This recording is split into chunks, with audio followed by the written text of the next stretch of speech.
How's it going? How's it going? Just getting set up here. Give me 1 second. All right. I can see that we're going on my restream. And looks like, let me check if we're live on Facebook. Yes, we are. All right. So, you guys might be wondering why I do a little bit of an intro before I actually start doing the actual podcast and everything like that. The reason is, one, if you're tuning into, hey, Daniel, how's it going, man? Good morning.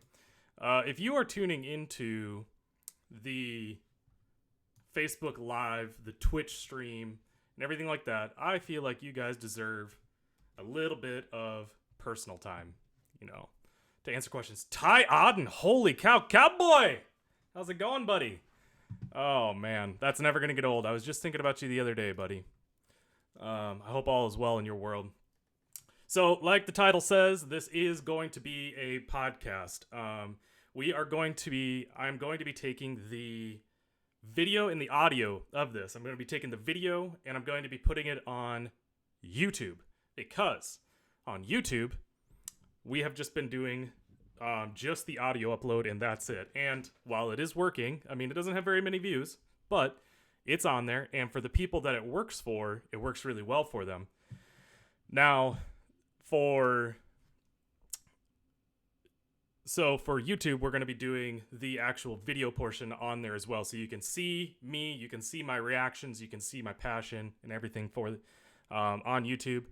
And then the audio version is going to get uploaded to Apple Podcast, Spotify, all those different platforms. Anywhere where you can get podcasts, it is on there.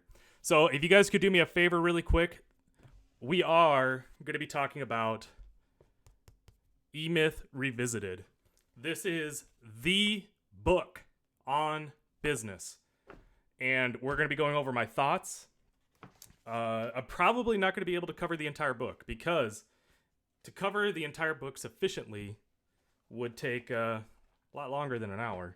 But I've got some notes in there that I want to go over. So anyways, if you guys could do me a favor, detailers, they need to hear this episode more than anything else.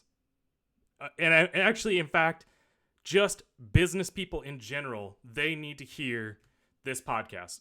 So if you could do me a favor, if you could share it, like it, comment, whatever, and share it into all the different Facebook groups and stuff like that. That'd be great while we're doing this. But, hold on a second. I'm going to just press record here too. Start. There. Now we're recording. Okay.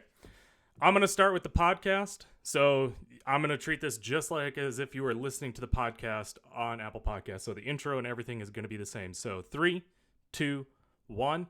Welcome back to the Optimum Synergy Podcast. I am your host, Adam Huber. Today, it's another solo podcast, but this is probably going to be one of the most value-driven podcasts you could listen to this year. Whew, that's a big goal. What are we talking about today? We're talking about E-Myth Revisited, the book. This book is essential for you to be able to run a small business. Any business. It is the foundation of how you should be thinking about your business. It is the foundation on how you should be running business. This is one of the Bibles for running business. And the interesting thing about this book is you're going to read it, and I don't know if you could possibly execute on it well enough in your first business. What I mean by that is I think you have to learn a lot of lessons in this book before you actually go and execute on them. And I think that is where having a mentor or somebody when you are very first starting your business or consultant, whatever, when you first start off, I think that's where this book really starts to shine on having someone who's more knowledgeable than you helping you in your business, because those people have already gone through what you're going to go through. And you have to figure out what it's worth to you to pay for that experience level and everything for them to help you through your business.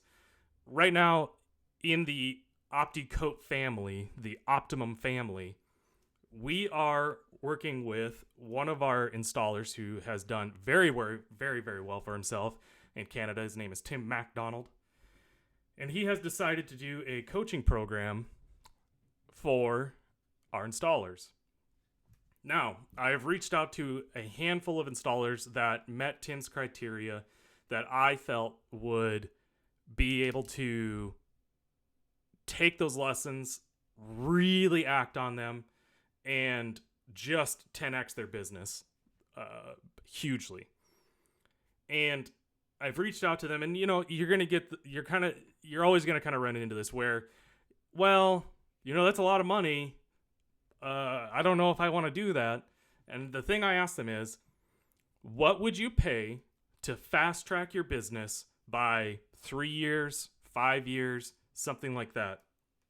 If that person is where you want to be in the next year, 2 years, what is that worth to you? If your business could 10x because of someone's advice, what is that worth? Now, a lot of people just think that it's a joke. A lot of people think that it is not worth the time or the money to do that. And it's only the people that go through it that look back and say, wow, that was absolutely worth the money.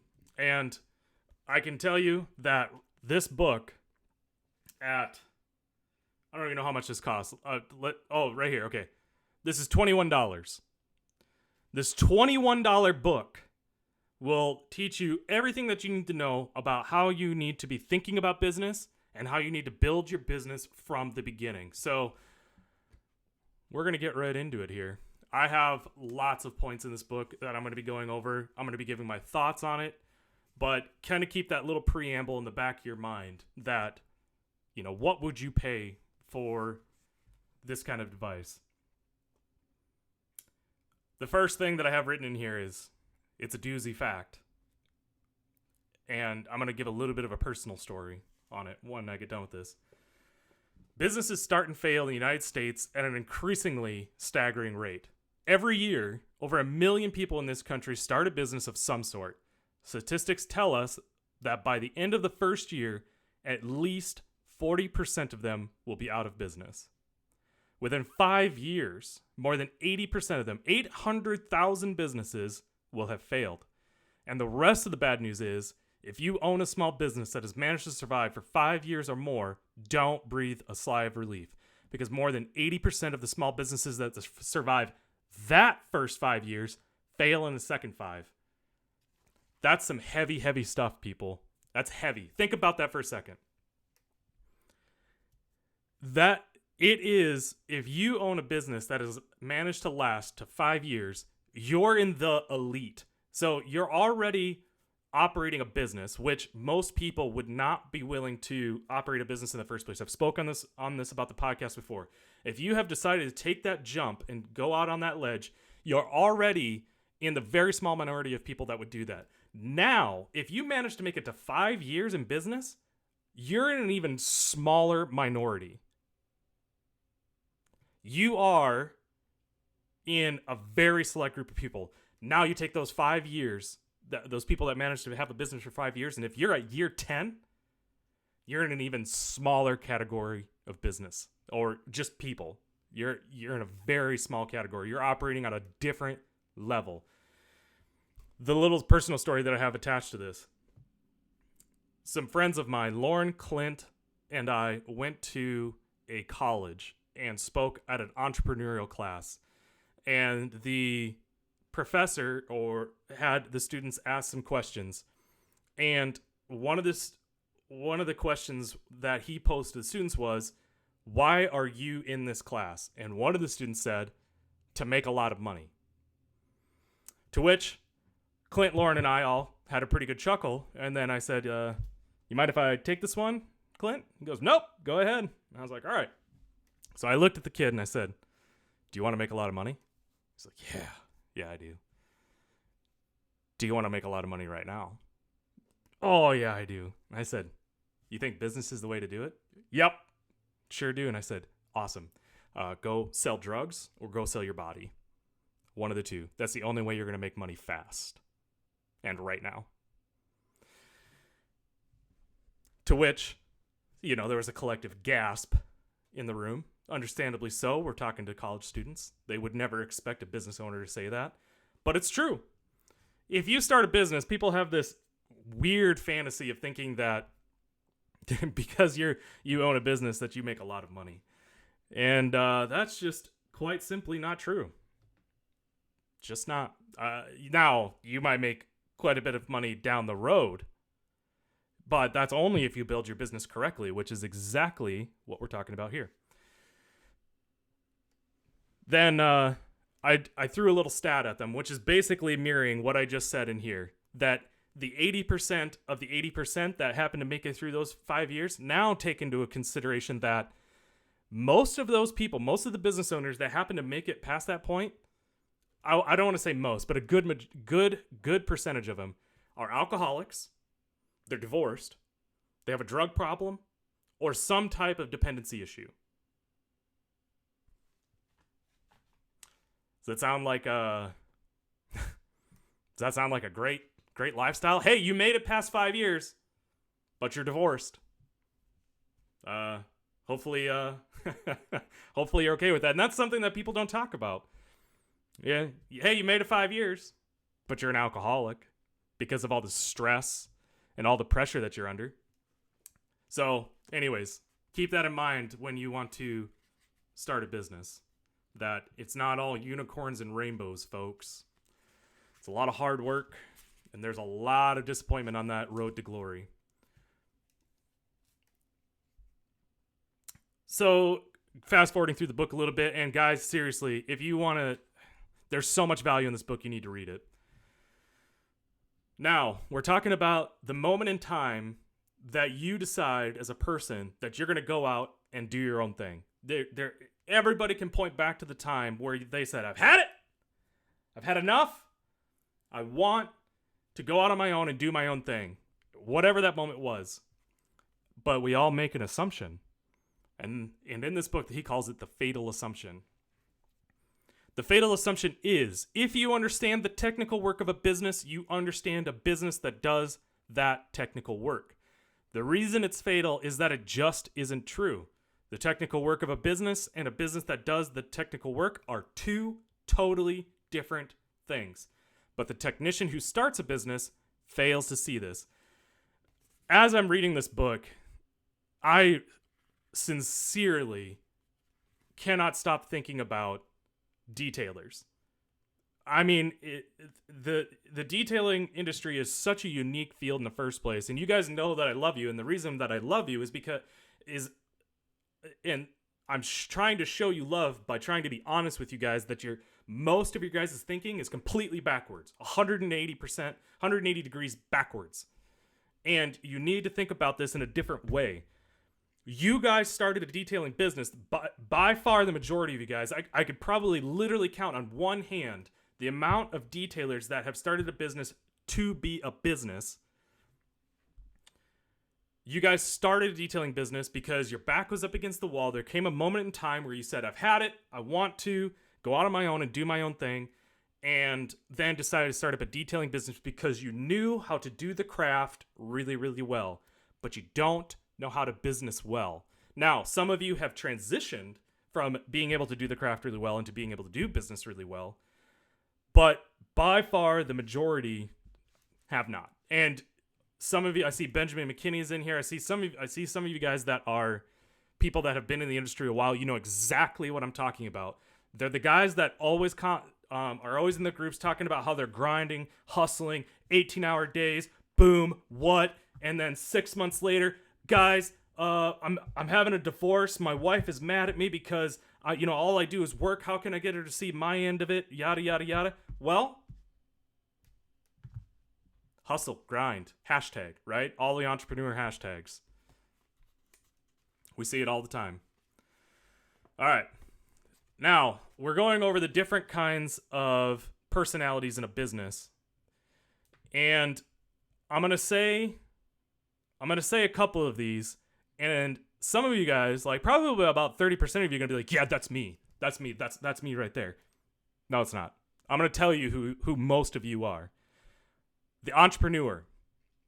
The entrepreneur lives in the future, never in the past, rarely in the present. He's happiest when left free to construct images of what if and if when. In science, the entrepreneurial personality works in the most abstract and least pragmatic areas of particle physics, pure mathematics, and theoretical astronomy. In art, it thrives in the rarefied arena of the avant-garde.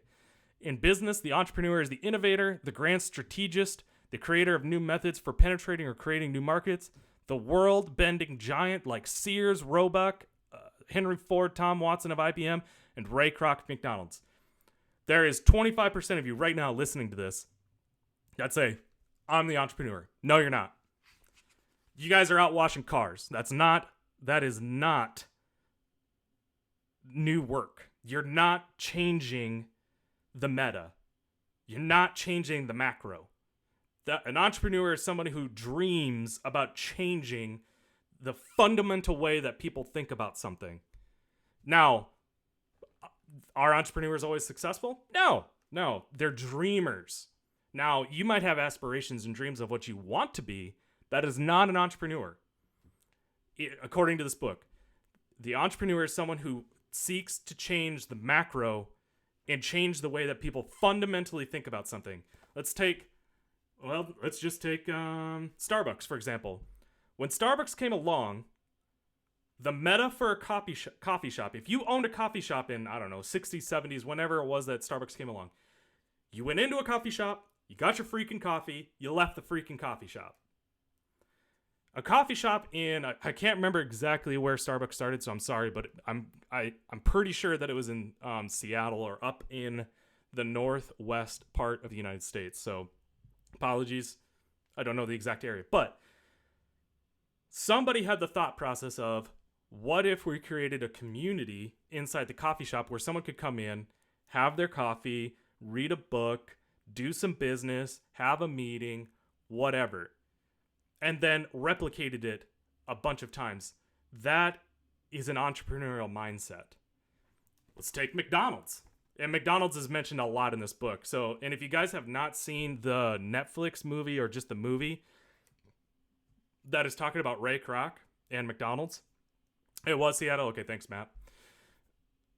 You guys need to watch that movie. When Ray Kroc invented McDonald's, and I'm going to go ahead and say invented, because he changed the fundamental way that burgers were made for a particular customer. There was a system in place, and you got your burger in like almost instantaneously upon ordering it. Before that point, it was just like if you were going to a restaurant right now. You sat down, you ordered your burger, you waited 20 minutes, and then you got your burger, boom, paid, whatever. And you probably paid more money than what Ray was charging for a burger because he had a process and a system in place. He changed the meta and the macro of the way that burgers were made. So to the 25% of you that are out there right now thinking that you're an entrepreneur, you're not. According to this book. The manager. The managerial personality is pragmatic. Without the manager, there would be no planning, there would be no order, there would be no predictability. The manager is the part of us that goes to Sears, buys stacking plastic boxes, takes them back to the garage, and systematically stores all the various size nuts, bolts, and screws in their own carefully identified drawer. He then hangs all of the tools in impeccable order on the walls, lawn tools on one wall, carpentry tools on another, and to be absolutely certain that order is not disturbed, paints a picture of each tool on the wall where it hangs. There's going to be another part of this group that are listening that think that they're the manager because they're a detailer and they're detail oriented. They have to have everything in order. Think wider than that. Your entire life that you have to have that kind of order. You think very systematically. You crave order. Most of the guys that are running detailing businesses, they detail very well. They detail in a somewhat orderly manner, but they do not have their lives in a controlled, it's more like controlled chaos. It is not in a controlled fashion.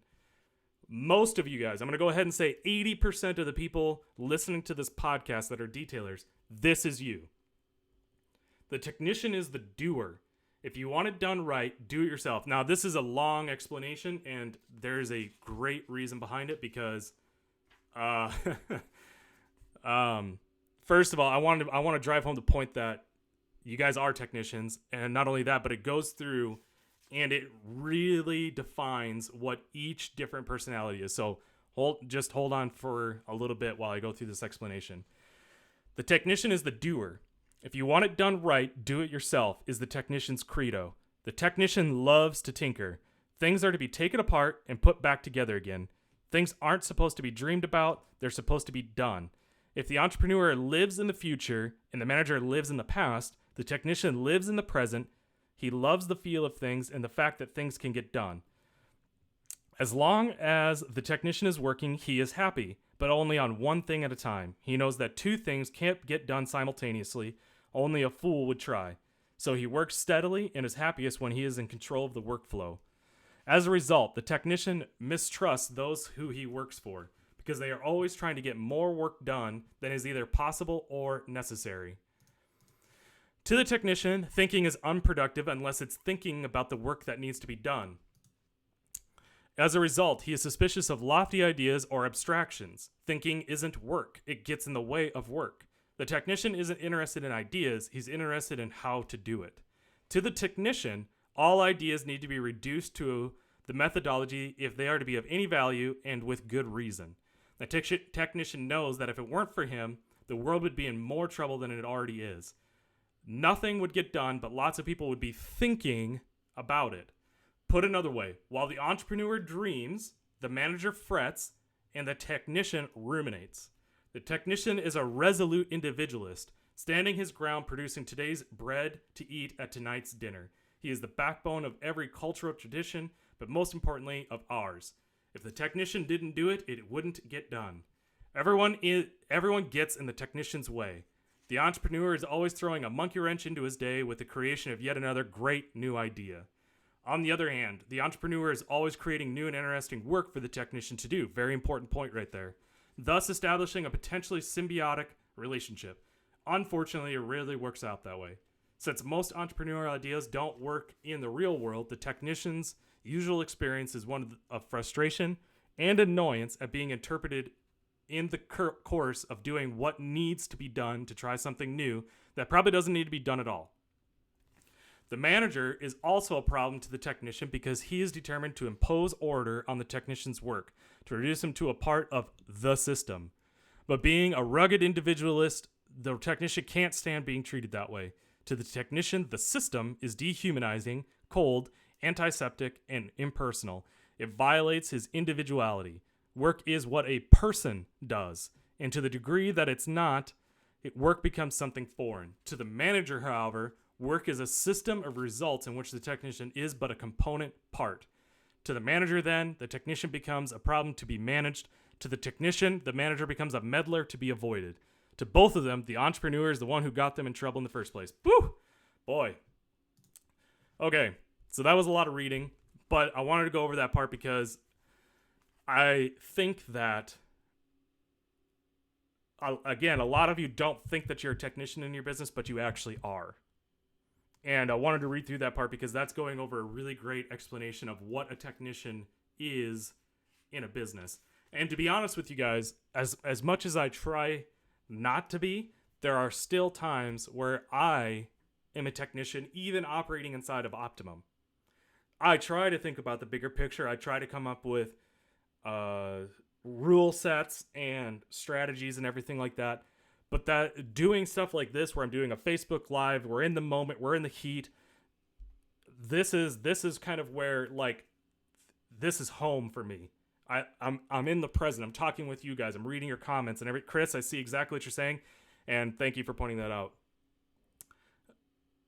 This is where I operate best, and I try to work outside of that. I try to grow myself into equal parts entrepreneur and manager. But if I'm being honest with myself, most of my personality is made up of being a technician in everything, marketing, all of that.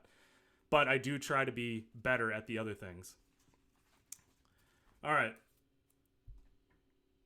This next part. So it is that an entrepreneurial business without a manager to give it order and without a technician to put to the work is doomed to suffer an early and problematic and probably very dramatic death. And that a manager-driven business without an entrepreneur or a technician to play their absolutely critical roles will put things into little gray boxes over and over and over again, only to realize too late that there's no reason for the things or the boxes she put them into. Such a business will die very neatly. And that in a technician-driven business, listen very closely, detailers, in a technician-driven business, without the entrepreneur to lead her and the manager to supervise her, the technician will work until she drops, only to wake up the next morning to go to work even harder, and the next, only to discover, long after it's too late, that while she was working, someone moved a freeway through the store. What was I just talking about a little bit ago? In our groups, there is this fundamental flawed thinking of hustle, grind, hashtag, entrepreneur hashtags, all of them, right? And actually, I'll go ahead and say that in the business world, kind of in general, that thinking is there. Well, if I just outwork everyone else, I'll make it to the top. Well, when you get to the top, what does that top look like? What do you physically look like when you get to the top? That's going to be a rough ride. Now, is there times in business where you do have to hustle and grind for those 18-hour days? Yep. It's going to happen. You have to do that kind of work in order to be successful. You can't just simply work 4 hours a day from the beginning to have a successful business. I would love to meet the person that worked 4 hours a week and has a very successful business that doesn't need to be someone's calling me. Glad it's in the other room. See, that was foresight right there. Actually, it's just because I forgot myself in the other room. But anyways, I'm gonna keep hammering on that, because if you guys are currently working 12 to 14 hours a day in your business, that's fine. But what are you doing to get out of that? You have to be working towards getting out of that. And if you don't know how to do it, find someone to do that for you.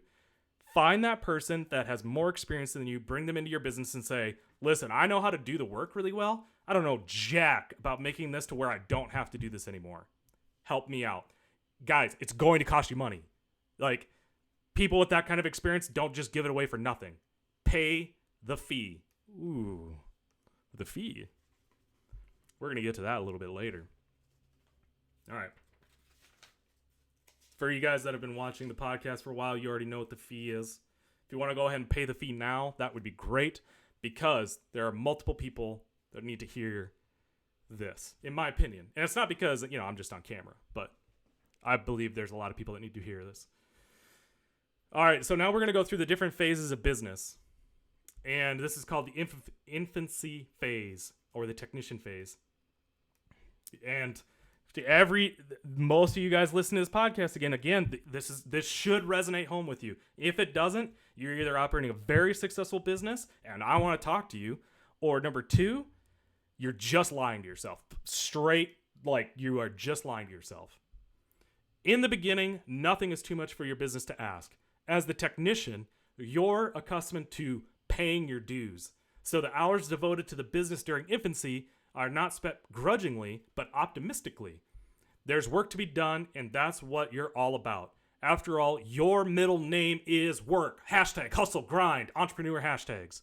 Besides, you think, this work is for me. I was built to do this. And so you work. 10, 12, 14 hours a day, 7 days a week. Nothing's too long, nothing's too hard, nothing's too hot, nothing is too cold. You are the man. You invented detailing. It is built around you. All your thoughts, all your feelings. I'm going to go back one sentence. Even when you're at home, you're at work. All your thoughts, all your feelings revolve around your new business. You can't get it out of your mind. You're consumed by it, totally invested in doing whatever it is, whatever is necessary to keep it alive. But now you're doing not only the work you know how to do, but the work you don't know how to do as well. You're not only making it, but you're also buying it, selling it, and shipping it. During infancy, you're a master juggler, keeping all the balls in the air. It's easy to spot a business in infancy. The owner and the business are one and the same. I'm going to pause there for a second. Do people know your business without knowing you, the owner? Ooh. Could an employee of yours show up and the customer does not say, "Where's so and so? I was waiting for so and so to detail my car." Guys, the reason why this hits home for me so hard is because I literally had this business. The business was literally called Adam Huber's Detailing because I was unimaginative. Actually, there's a story behind that, but and if we move on to the back page, interesting point right here. In infancy, you are the business. It's even named after you. Joe's Place, Tommy's Joint, Mary's Fine Foods. So the customer won't forget that you're the boss. It is yours. Guys, this is most of you. This is most of you that are operating a business. Come on, let's be real. Let's not beat around the bush. Now, in the beginning, you know what? I'm going to make the argument that it's somewhat okay for that to happen.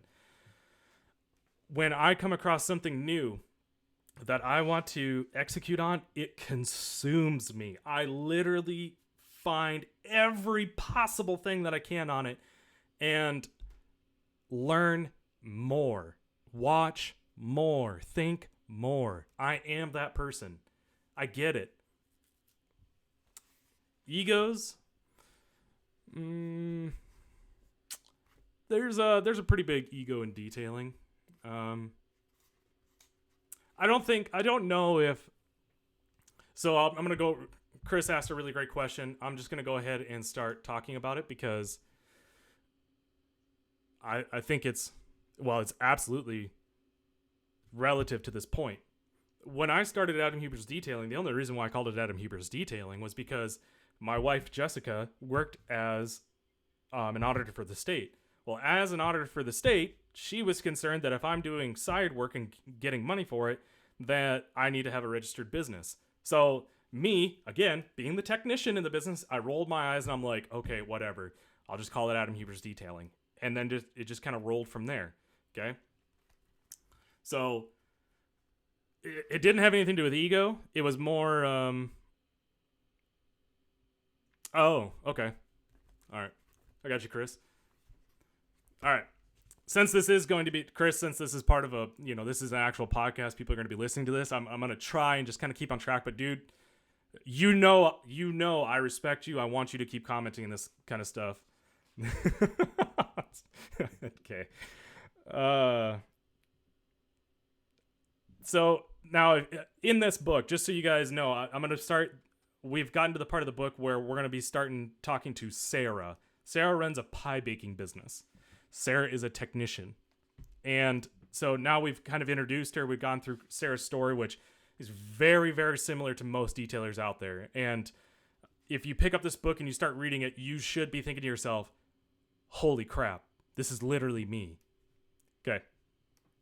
Sarah replies back to, I don't remember what the guy's name is, but I guess I still don't get it, she said. What's wrong with being a technician? I used to love the work that I do.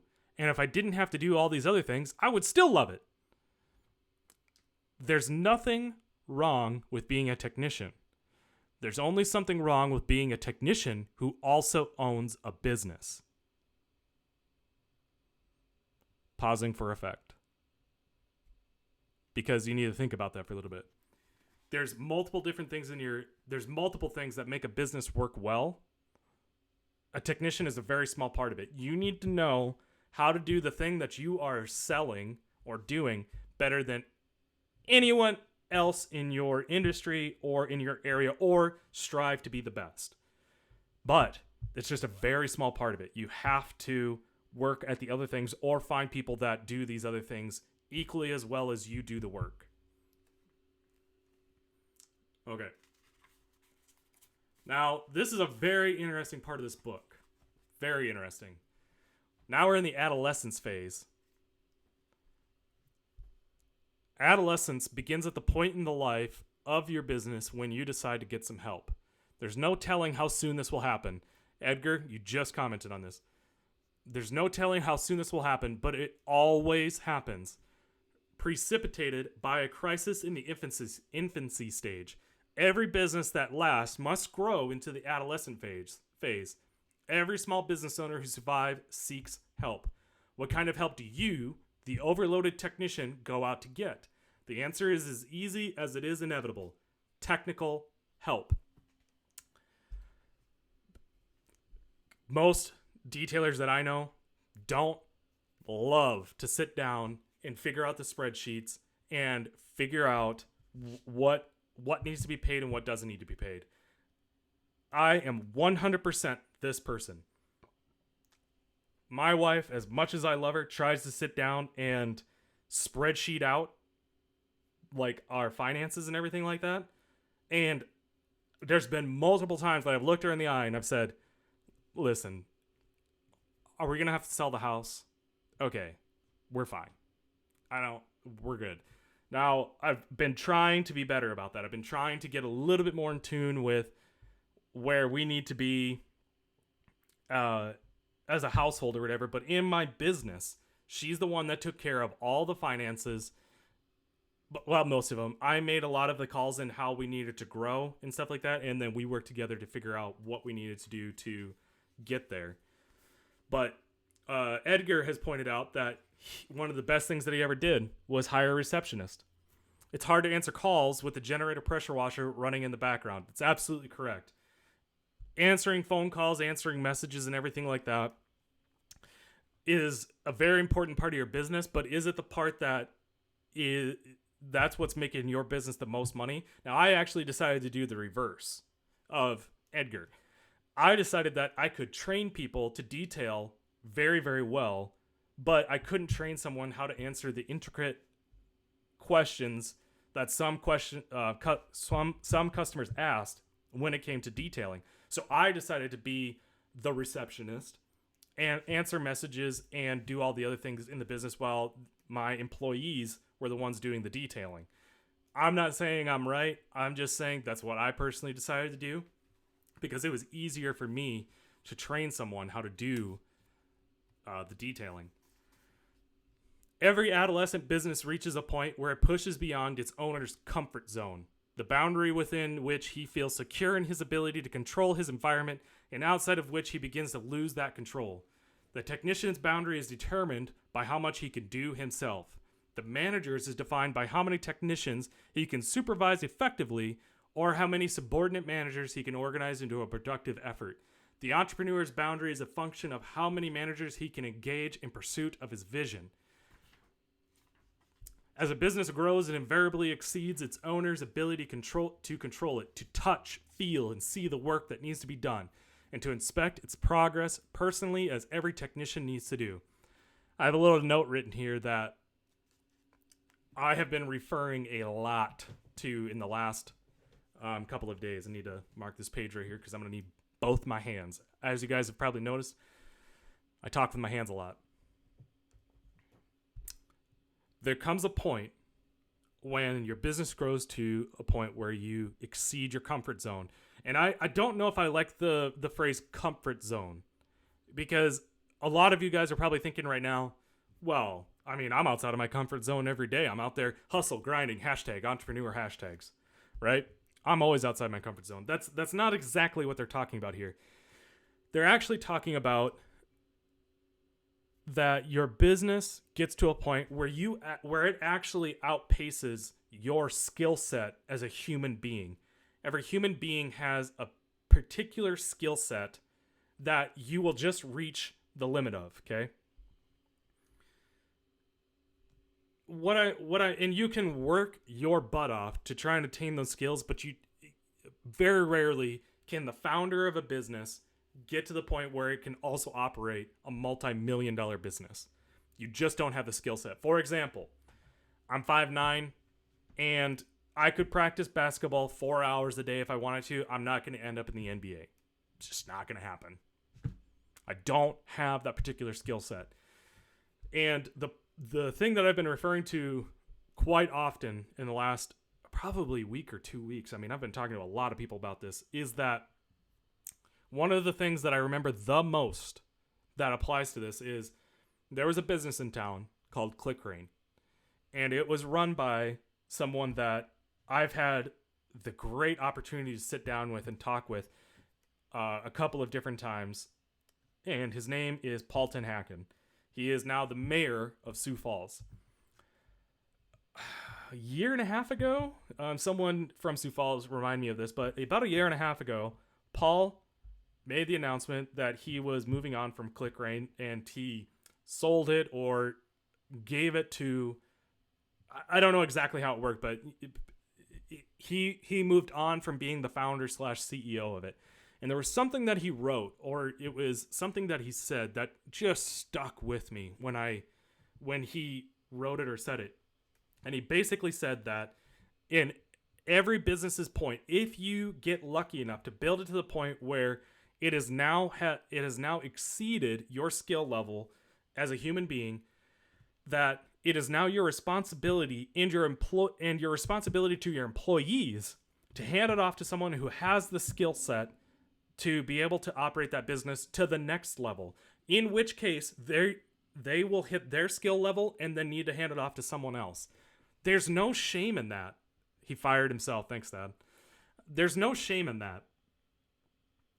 There's actually more shame in trying to run a business that has exceeded your skill set and letting down the people around you, in my opinion. And I would really love to know Paul's take on this. In fact, I may or may not write a letter or an email to Paul and ask him if we can sit down and do a podcast, because I would dearly, dearly, dearly love to get to talk more in depth with him on this, because he is a phenomenal person. But now I'm going to be honest with you guys. A lot of you guys running detailing businesses, sorry to say, but I mean, if we just go back to the percentages, 80% of you aren't even going to last 5 years. 80% of you are not even going to last 5 years. The next 5 years after that, the 80% of that 80% aren't going to last till 10 years. So in order for you to get to that point would take massive amount of growth year over year. And just most of you just aren't going to get there.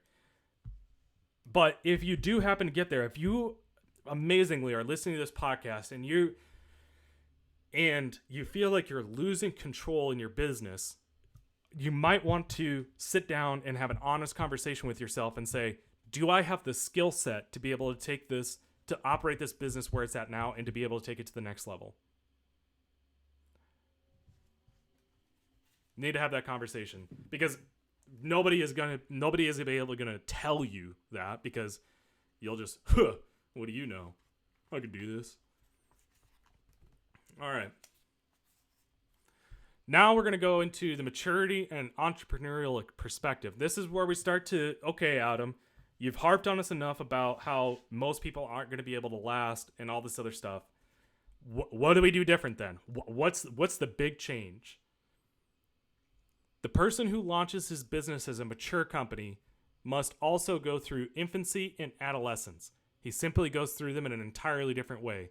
It's his perspective that makes the difference. His entrepreneurial perspective. And then we go into a really great story about what the entrepreneurial perspective is from Tom Watson, who I don't know if he started IBM, but he started it in a very specific and different way. And if I remember correctly, Tom Watson started multiple different businesses. I'm going to skip through some of this. The third reason IBM has been so successful was that once I had a picture of how IBM would look when the dream was in place and how such a company would have to act, I then realized that Unless we began to act that way from the very beginning, we would never get there. In other words, I realized that for IBM to become a great company, it would have to act like a great company long before it ever became one.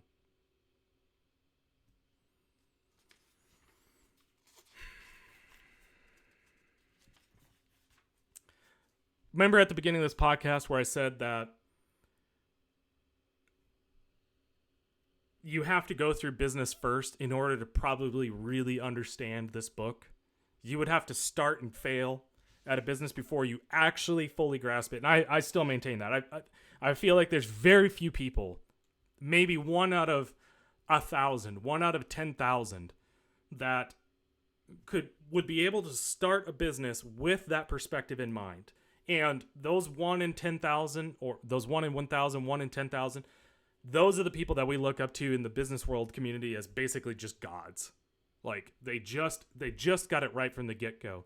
I really truly think that most of you guys are going to have to start a business, fail at it, and then be able to look back with someone who has more experience than you and say, how could that have gone better? What could we have done differently? And right here, Tom Watson says it. I don't know if you guys know IBM, probably one of the most well-known computer brands in the entire world ever, besides Microsoft and Apple. But IBM had their fingers in everything at one point in time. Maybe not so much anymore.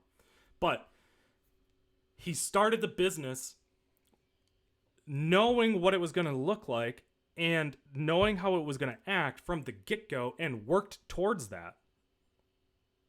It's very different than starting a business and then just kind of jabbing and like juking and dodging as you're going along. It's a different mindset. And I just don't know if you can do that without having started a business prior. This I thought was a very interesting thing because I see this in the detailing groups actually quite a bit, and maybe Chris, he might be able to relate to this too in the DJ industry. This is going to sound really familiar to some of you guys. To the technician, the customer is always a problem because the customer never seems to want what the technician has to offer at the price at which he offers it. To the entrepreneur, however, the customer is always an opportunity because the entrepreneur knows that within the customer is a continuing parade of changing wants begging to be satisfied. All the entrepreneur has to do is find out what those wants are and what they will be in the future. As a result, the world is a continuing surprise, a treasure hunt to the entrepreneur. To the technician, however, the world is a place that never seems to let him do what he wants to do. It rarely applauds his efforts. It rarely appreciates his work. It rarely, if ever, appreciates him. To the technician, the world always wants something he doesn't know how to give. In the detailing groups, there are detailers that say, gosh, these customers just don't get it. Why doesn't everyone want ceramic coatings? Why? Everyone should want ceramic coatings. It's obvious. They should pay me $2,000 a job in order for me to be doing coatings every day. To which, if I actually get the chance to talk to them on the phone, I say, well, have you by chance told them what the value in having a coating is? Well, no, they should just get it. No, they shouldn't.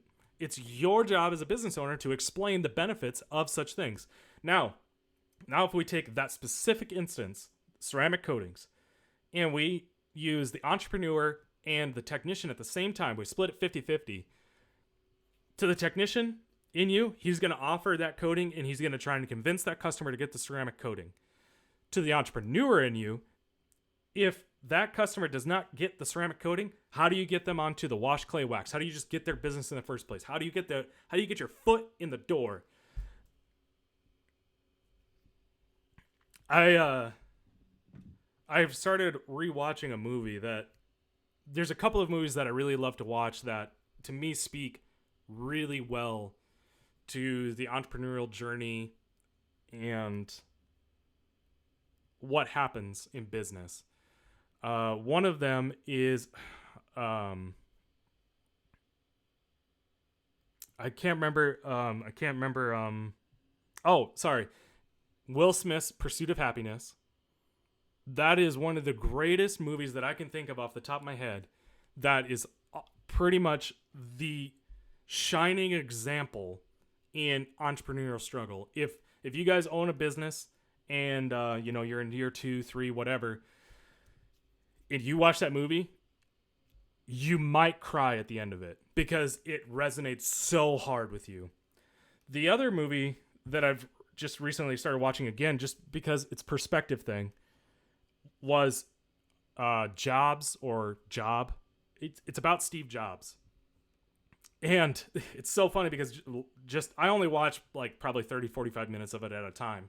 But last night before I was going to bed, I watched just a real quick clip of it. And it's kind of in the beginning part of the movie where Steve Jobs and Steve Wozniak are selling the Apple One, the very first prototype, to a computer parts store.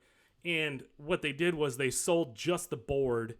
They tried selling just the board to the computer store. And the computer owner goes, well, I paid for an entire computer, not just the board. And Steve goes livid. Just the board? He says, this is the cutting edge of technology. How dare you say that it's just a board? What? Who cares about the case, the keyboard, and the computer? That's the technician. That right there is probably one of the best examples of the technician. In the early days of Apple, I don't know the entire history of Apple, so forgive me if I'm a little bit off in this. But in the history of Apple, Steve was the technician. Wozniak was the technician. Jobs was the entrepreneur. Jobs was the person that was just always pushing the boundaries and always dreaming bigger. And Wozniak was the guy who was making it happen. So just very interesting movie. All right, moving on. Man, I can't believe we've already done 52 minutes in this. Let's see here. I'm on the wrong page.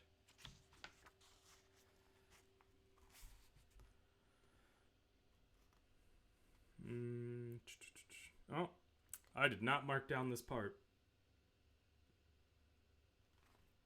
My apologies.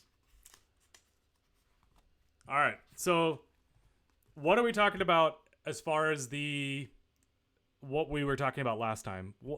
What do we have to do in order to get to that point?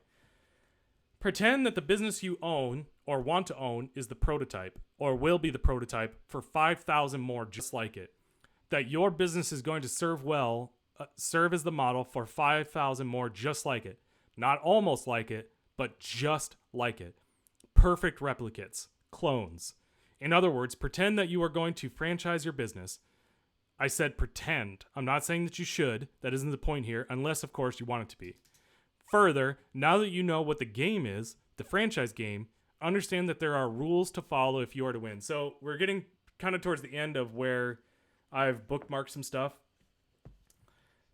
The rest of the book is basically trying to get you to be thinking about if you were to franchise your business from the get-go, what would you have to do? You would have to create standard operating procedures for every aspect of your business. Every single aspect of the business. In McDonald's, there is a standard operating procedure as to how to do those fries. You put the fries in the fryer at a certain temperature. You only fry them for a certain period of time. You leave them out of the fryer for a certain period of time before you ever put them in the actual container to give to the customer. Now, do those things get followed all the time? Of course not. We've all gone to McDonald's where, some fries taste a little bit different than other fries. They're a little bit oversalted compared to other ones. But the point of it here is that if you're the technician in your business and you're the person that's just like, I'm going to grind and hustle to make this successful, and then if you were to ever try and replicate it, well, what are you going to do? Split your time between two different shops and be just as successful? No, that is madness. That would never happen. But if you create a standard operating procedure, now you're initially going to have to put in quite a bit of work in order to make that second location work. There's kind of a steep curve in what's going to work. But afterwards, it can just kind of run on autopilot. You still got to jump in every once in a while just to tune things up, make sure things are going along well, slap some people upside the head, say, what are you thinking here? The fries are supposed to be in there for 3 minutes, not 2 minutes and 45 seconds. Keep them in there for 3 minutes. Because people are going to slip. They're going to do things that they think is the better way to go about it. But they didn't build McDonald's. The Fry Boy did not build McDonald's. I'm going to go over these 5 different points of... Oh, man, these are so good. So, how are you going to build your business? There are basically 5 tenets to it, and it goes into an explanation of each one of these tenets. If you want to read these tenets, you're going to have to buy the book yourself, which every single person that's listening to this or watching this, by the way, thank you for watching this, you should be buying this book. 1, the model will provide consistent value to your customers, employees, suppliers, and lenders beyond what they expect. What does that mean? That means that when you visit a McDonald's in one place, it should be the exact experience in another place, and an exact experience in another place, and an exact experience in another place. Doesn't matter if you're on a different continent or just in a different county. The experience should be the exact same, replicated over and over again. 2, now this one for you detailers, listen to this. The model will be operated by people with the lowest possible level of skill. The lowest possible level of skill. There are some detailing businesses that are out there that are very successful because they have hired the top talent in their area. But more often than not, you cannot keep that top talent around because of whatever reason. They're a prima donna. They feel like they can start this whole process over again. I'm working somewhere. I'm the best at it. Hell, I'll go run my own business. Whatever. You're going to run into that kind of issue if you hire the top talent more often than not. Now, if you can build a business to where the lowest possible skilled person can come in and do an effective job at your business, now you've got something. Now you've got something that can be replicated, doesn't matter where it's at, because you're not searching for the highest grade people. You're searching for people that can they're just basically warm bodies filling a spot. All right, we're going to move on to point number 3. Oh, actually, I've got a point on point number 2.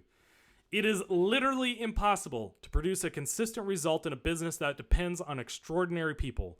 No business can do it for long, and no extraordinary business tries to. Because every extraordinary business knows that when you intentionally build your business around the skills of ordinary people, you'll be forced to ask the difficult questions about how to produce a result without the extraordinary ones. I don't know. Some guy smarter than me wrote this book, and that's what he says. The model will stand out as a place of impeccable order. If you have a detailing shop and you have a customer come back into the detailing shop, do you think the detailing shop should be dirty? Think about that. Oh, I'm going to be bringing my car in, and they roll it into the garage. This floor hasn't been swept in 4 weeks, hasn't been mopped, the walls are dirty, there's compound dust everywhere, there's wool hanging in the air. Doesn't give a lot of confidence. In fact, I think in one of the podcasts I think it was in the last podcast, I talked about my pickup that had rust holes and everywhere that, just didn't look professional. Hard to sell $2,000 coatings when you don't look like a $2,000 service. All work in the model will be documented in operations manuals. Standard operating procedures, just like I said.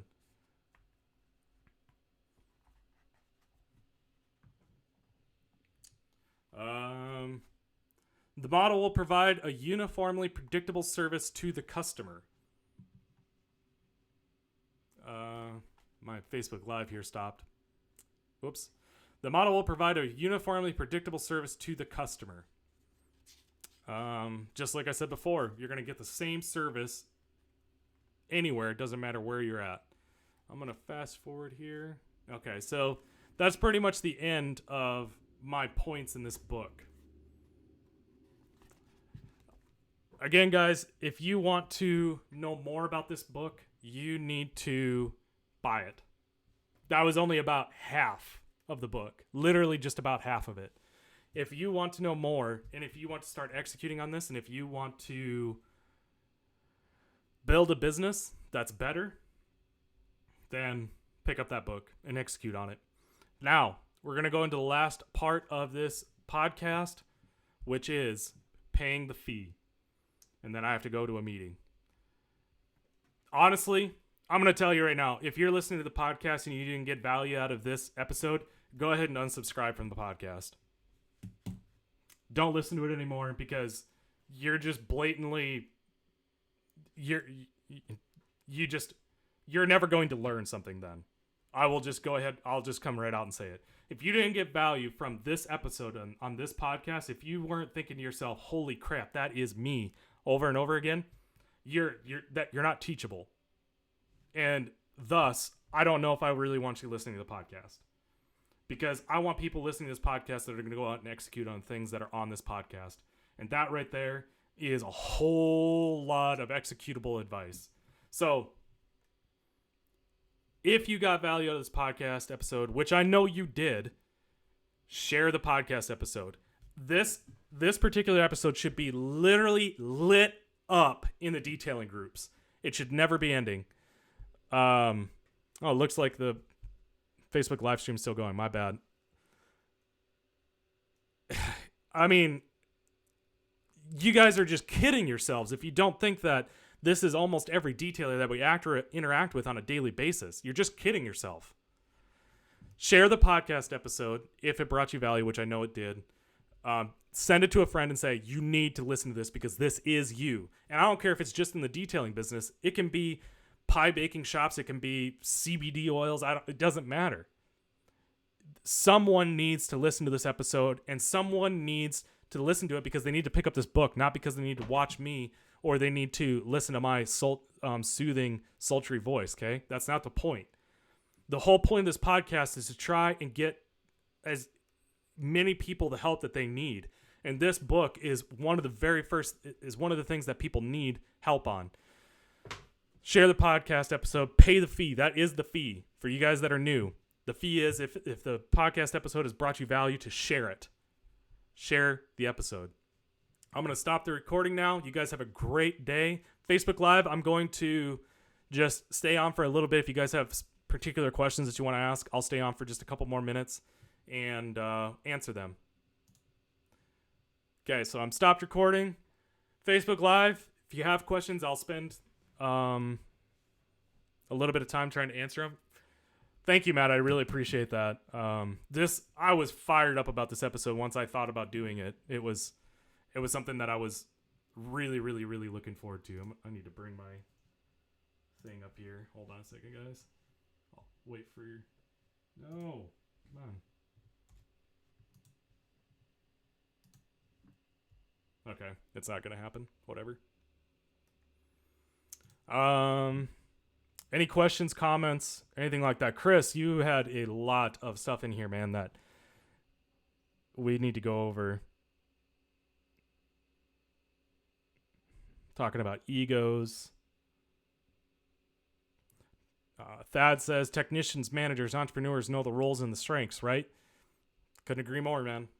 You need to have all three personalities in order for your business to work. You just have to.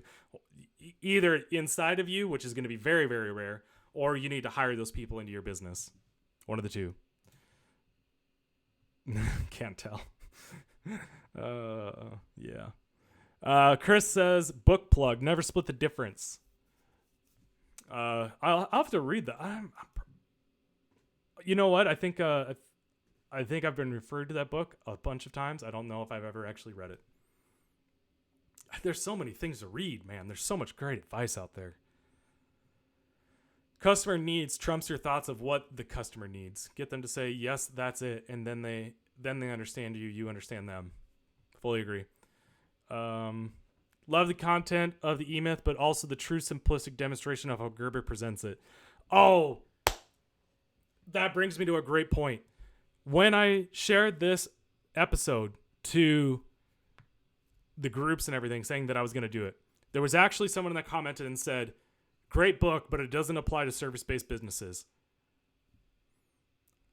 What? You obviously did not read the book. Obviously did not read the book. Holy cow. Doesn't apply to service-based businesses? Are you kidding me? It's literally written about service-based businesses. People comment that kind of stuff, and I immediately write them off as an intelligent... No, oops, almost let that out. But literally the furthest thing from the truth. I really had to hold it in at that point because I just really wanted to comment and say, I'm pretty sure we're not talking about the same book. Most business books and authors speak as they are too smart, and it doesn't relate well. Yeah,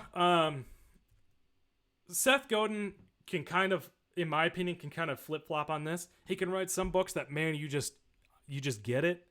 Then he writes some other books that, I mean, they're just kind of like up here. They're very theoretical. Some of them are very practical. I'm not saying that all of them are, but some of them get pretty theoretical. And one of his books that I'm reading right now is kind of like that.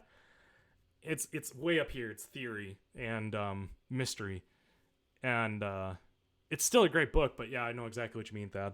Okay, guys, I don't see any questions or anything like that coming in here, but I do see quite a few comments.